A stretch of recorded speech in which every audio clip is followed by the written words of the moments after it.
Good morning बच्चों। Sunrise education academy Samdari में आपका स्वागत है। आज हम बच्चों पढ़ने जा रहे हैं अशुद्धि संशोधनम। अशुद्धि संशोधनम से अर्थ है एग्ज़ाम में आपके 3 वाक्य आएंगे जिसमें से आपको जो है वो वाक्य अशुद्ध लिखे हुए होंगे, तो आपको उन वाक्यों को जो है शुद्ध करना होगा। तो सबसे पहले हम इसका जो परिचय है वो पढ़ेंगे।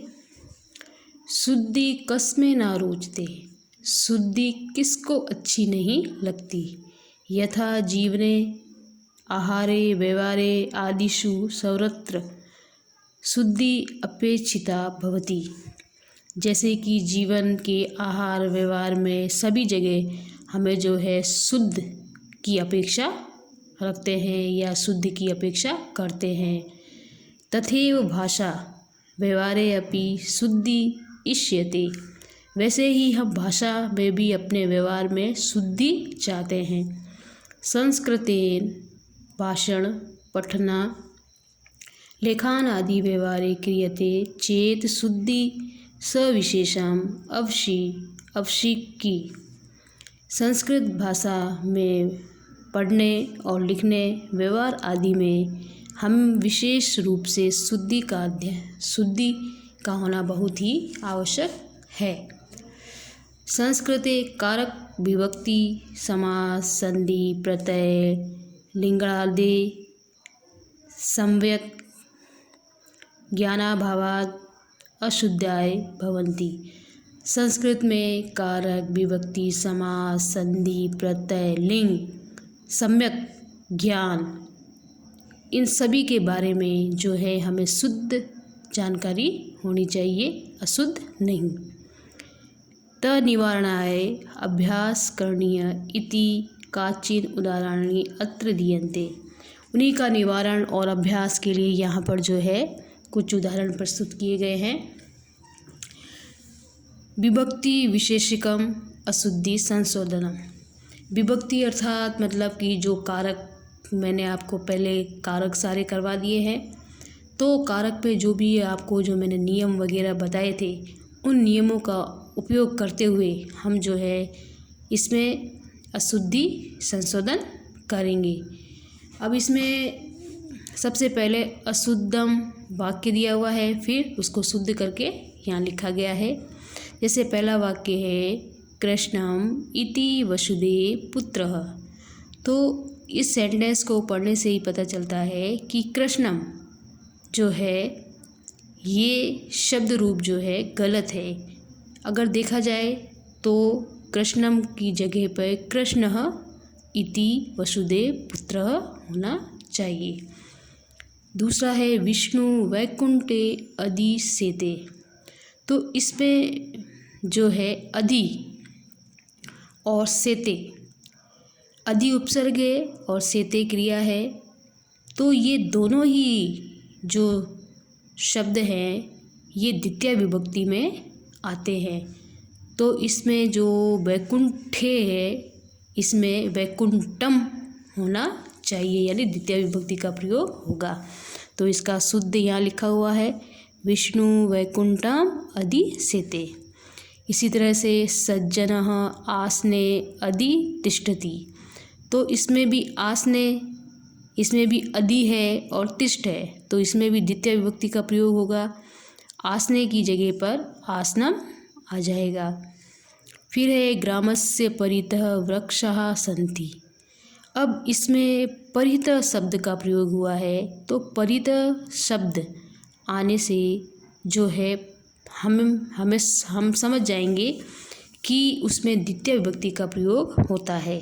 अब जैसे इसमें ग्रामस्य लिखा हुआ है तो ग्रामस्य की जगह पे ग्रामम हो जाएगा, जो भी करता है। तो ग्रामम परितः वृक्षा सन्ति नगरस्य निक्षा उपवनम अस्ति। अब इसमें भी निक्षा जिसका अर्थ होता है पास में, समीप, तो निक्षा जो शब्द है इसके आने से हम ये समझ जाएंगे कि इसके कर्ता में भी जो है द्वितीय विभक्ति का प्रयोग होगा। तो नगरस से दिया हुआ है तो इसमें नगरम हो जाएगा, द्वितीय विभक्ति आ जाएगी। इसलिए ये यहाँ पर जो है यह शुद्ध लिखा है नगरस्य, और नगरम इसकी शुद्ध है। गुरुजनस्य अनुसरति, इस पे भी अनु और सरति, अनु उपसर्ग है, इसलिए ये भी द्वितीय विभक्ति में ही इसका प्रयोग होता है। तो गुरुजनस्य की जगह पर गुरुजनम हो जाएगा। इसी तरीके से रामस्य सह सीता वनम गच्छते, तो सह का मतलब होता है साथ, जो कि तृतीय विभक्ति इसके साथ में लगती है। तो इसमें रामस्य षष्ठी विभक्ति है और शुद्ध लिखेंगे तो रामेण आ जाएगा, यानी कि तृतीय विभक्ति आ जाएगी। इसी प्रकार से नेत्रात् काणः, अब इस वाक्य में जो है शरीर से संबंधित विकलांगता का जो बोध होता है, तो जब भी शरीर से संबंधित विकलांगता का बोध होता है तो उसमें जो है तृतीय विभक्ति का प्रयोग किया जाता है। तो इसमें नेत्रात् ये पंचमी विभक्ति है, और जबकि इसका शुद्ध रूप क्या होगा, तृतीय विभक्ति नेत्रेण काणः, यानी नेत्र से काना है। इसी तरह से पदस्य खड़ंग, तो इसमें भी पैरों से लंगड़ा है, तो इसमें भी पदस्य की षष्ठी विभक्ति ना होकर तृतीय विभक्ति होगी। इसी प्रकार जटाभ्य तपसो अस्ति, यानी जटाओं से वह तपस्वी दिखाई देता है। तो इसमें भी जो है कारक संबंधी अशुद्धि है, इस पे भी जटाभ्य की जगह पर जटाभि आएगा, यानी कि तृतीय विभक्ति बहुवचन होगी। विवादात अलम, अलम शब्द के आने से हम समझ जाएंगे कि अलम जो है इस शब्द का अर्थ होता है निषेध अर्थ में, निषेध अर्थ यानी मत, यानी नहीं के अर्थ में, कि विवाद मत करो। तो अलम शब्द आने से हम समझेंगे कि विवादात में तृतीय विभक्ति लगेगी। तो विवादेन जो है इसकी तृतीय विभक्ति है, तो ये शुद्ध है। कलहात किम, तो कलहात में भी कलहेन तृतीय विभक्ति का प्रयोग हुआ है, ये शुद्ध है। भिक्षुकम वस्त्राणि यच्छति, यानी भिखारी को वस्त्र देता है। तो किसी को देना यानी किसी को दान देना, तो ऐसा हमें किसी सेंटेंस से पता चलता है, तो उसके कर्ता में जो है चतुर्थी विभक्ति का प्रयोग होगा। तो भिक्षुकम भिक्षुकाय आ जाएगा।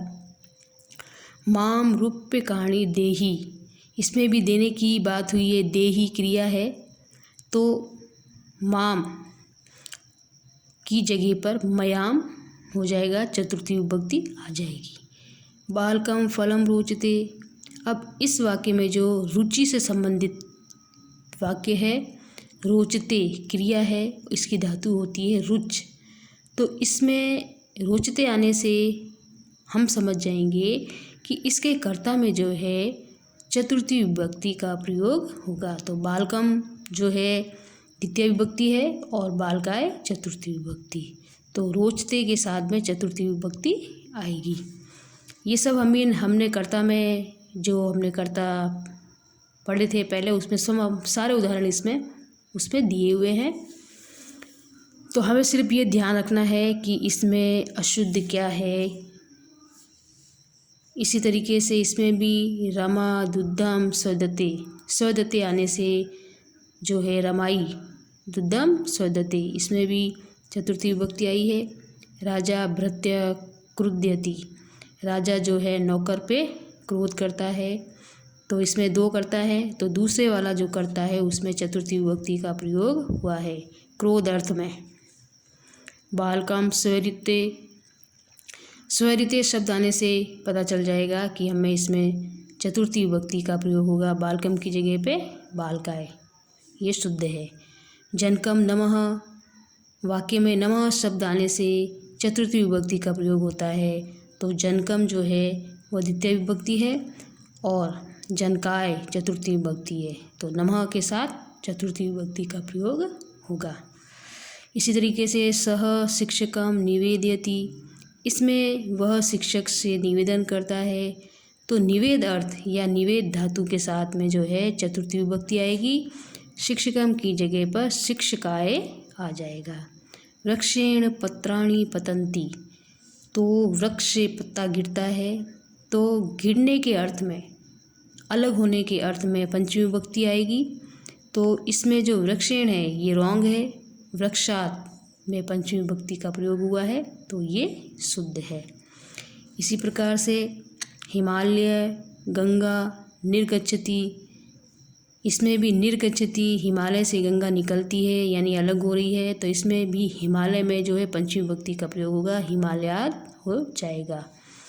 पापेन वीरमति, वीरमति जो है क्रिया है और इसकी धातु होती है वीर, तो इसमें भी रोकने के अर्थ में, वह पाप को रोकता है, तो इसमें रोकने के अर्थ में जो पंचमी विभक्ति का ये प्रयोग होगा, पापेन की जगह पे पापात आ जाएगा।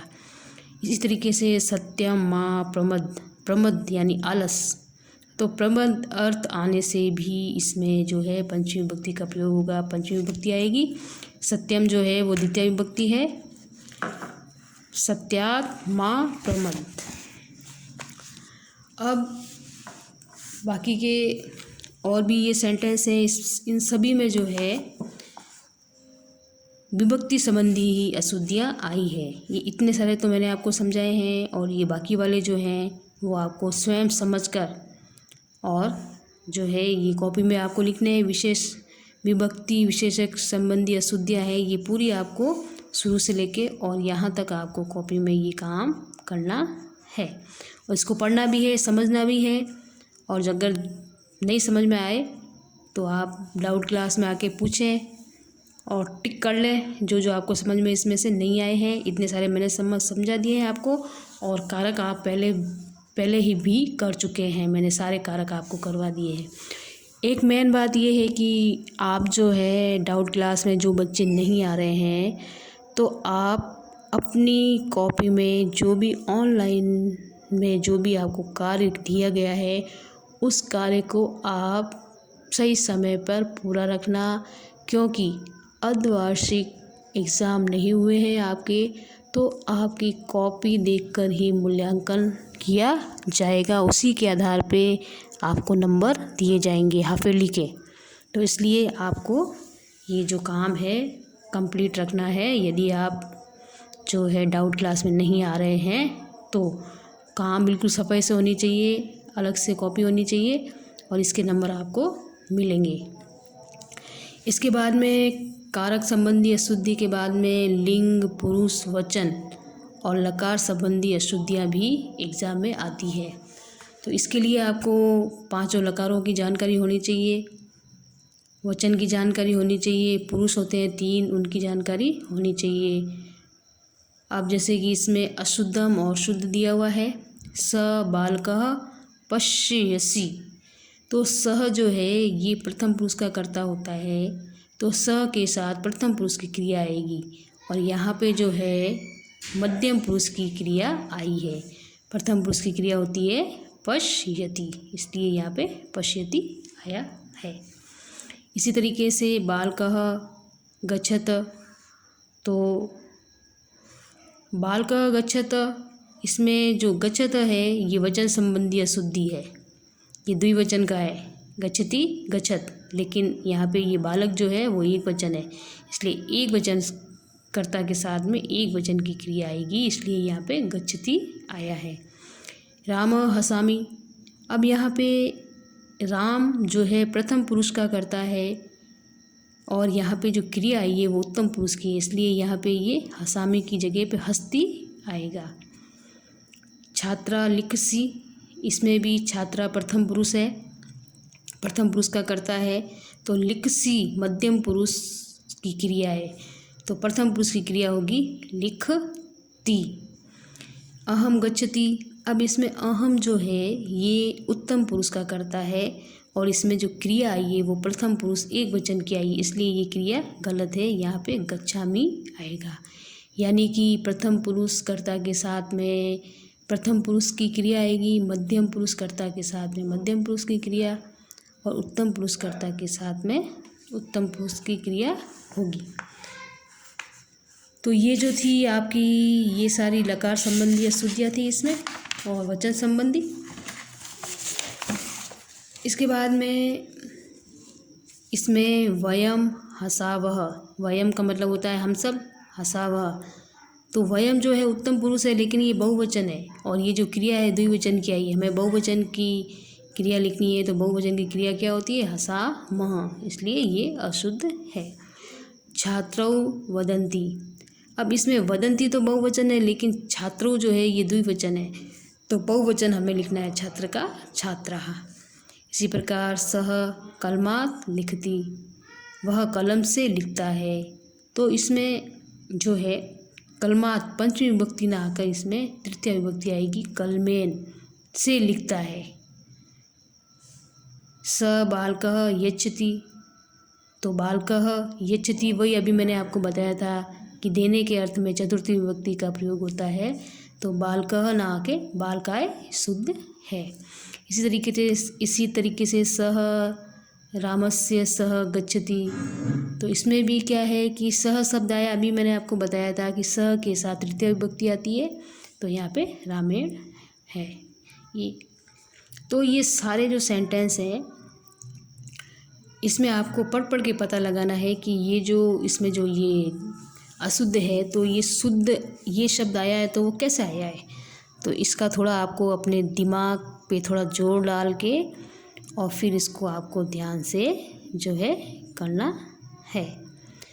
अब ये सारे सेंटेंस आपको अपनी कॉपी में लिखने हैं, जो भी अशुद्धि है उस सब को आपको दोनों ही जो पेज हैं वो आपको कॉपी में करने हैं, अशुद्ध और शुद्ध।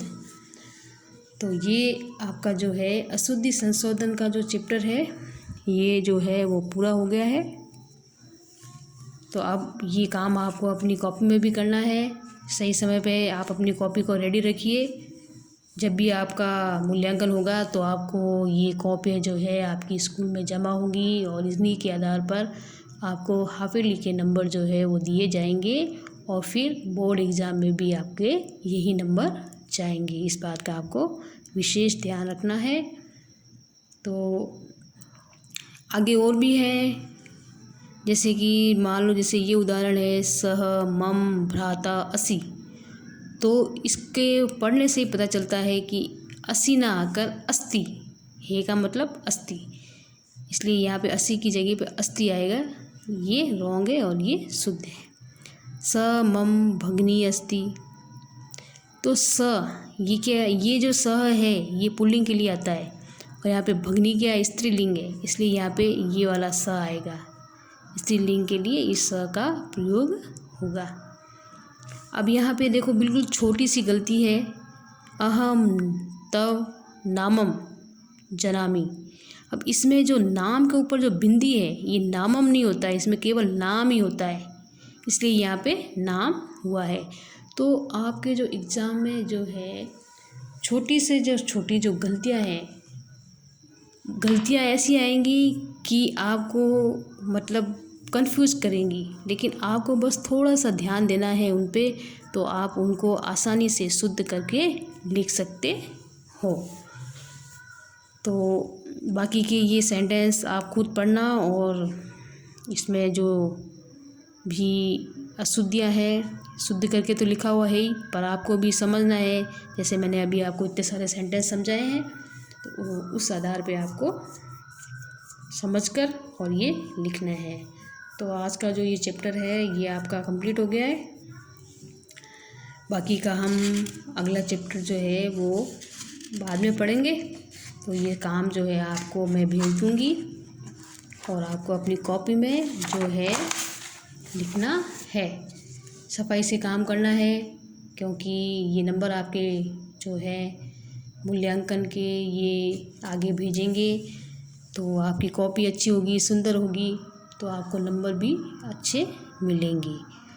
इसलिए विशेषकर आपको अपनी राइटिंग पे ध्यान देना है और कॉपी एकदम स्वच्छ होनी चाहिए, ज़्यादा गलतियाँ नहीं लिखनी है आपको, इसलिए आपको जो है ध्यान से काम करना है।